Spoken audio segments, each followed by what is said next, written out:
Like I said, I was planning to do it, but about 6 weeks ago, some of my friends called me up and said, "Hey, Ribot, man, you better turn on the TV or something." And so I turned on the TV and I saw that somebody had shot this guy named Charles Kirk, a right-wing agitator, and whoever did it apparently wrote the chorus, carved the words to the chorus of Bella Ciao on the casing of one of the bullets. And well, I thought, well, that's really too bad. I mean, I don't want anybody to shoot anybody or anything. So what does this have to do with little old me?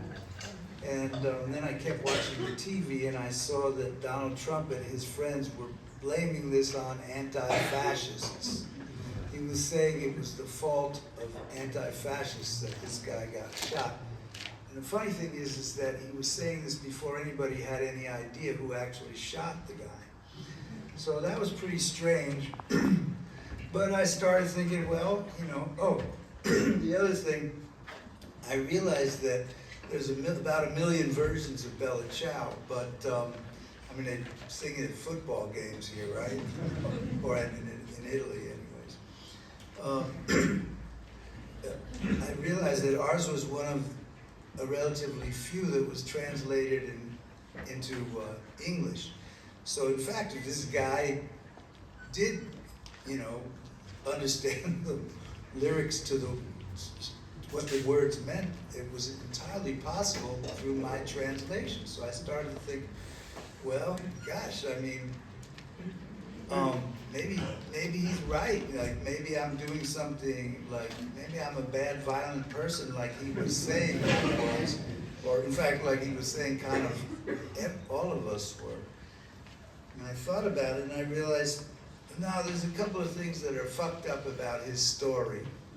One of them is that the people who actually sang Bella Ciao and other songs of the resistance, and I think this goes for here, well, in Italy, definitely, were in fact a pretty diverse group. Trump is saying that they're all radicals, radical leftists, and to be sure, some of the people in the resistance were anarchists and communists.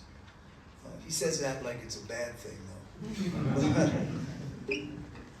But in fact, in Italy, the people who were in the resistance were a kind of diverse group. There was a group called Partito Popolare, which was led by a Catholic priest, which after the war turned into the Christian Democrat Party, their main conservative party.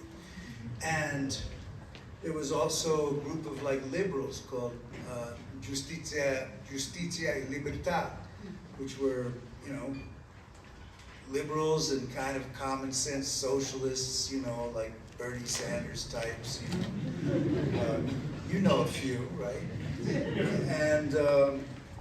And so this is, and yes, like I say, there were, to be sure, they were also radical. So he wasn't right about that. What's even stranger that he seems to have forgotten that the resistance people were fighting on the same side as the Americans in that war. To our shame, we didn't join the fight sooner. But at least by that time, they were fighting on the same side as the Americans, and 70,000 Americans died in Italy. So, I mean, he seems to have forgotten which side they died on. And so I decided, you know, since he's going around saying that, since he doesn't, I think he doesn't like anti-fascists because he's a fascist. And I'm going to continue singing this song as long as I'm possibly able.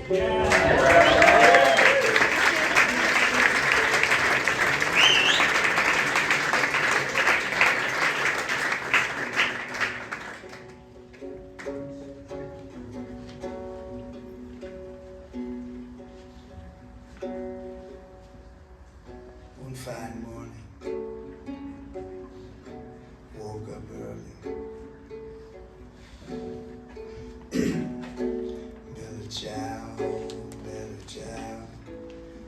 Goodbye, beautiful. One fine morning, woke up early to find the fashion at my door.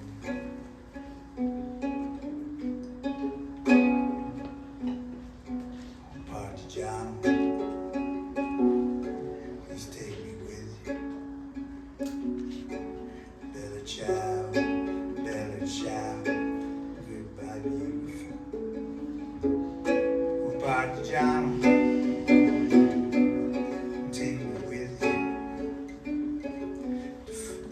'Cause I'm afraid that I might die.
And if I die, Partigiano, bella ciao, bella ciao, goodbye beautiful. Bury me up on that mountain beneath the shadow of the flower. So all the people passing, bella ciao, goodbye beautiful. All the people passing can say, what a beautiful flower.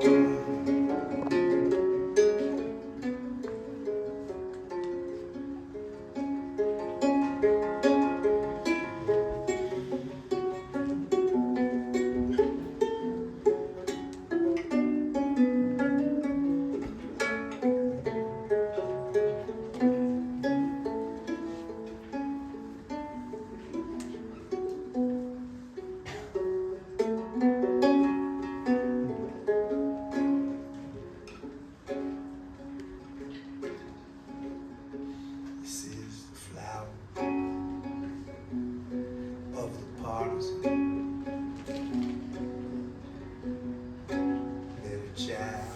Bella ciao, goodbye beautiful. This is the flower of the partisan.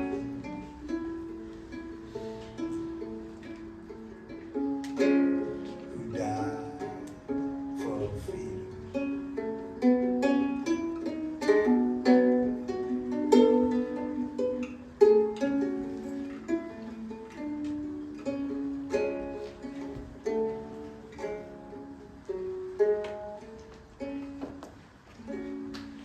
Thank you.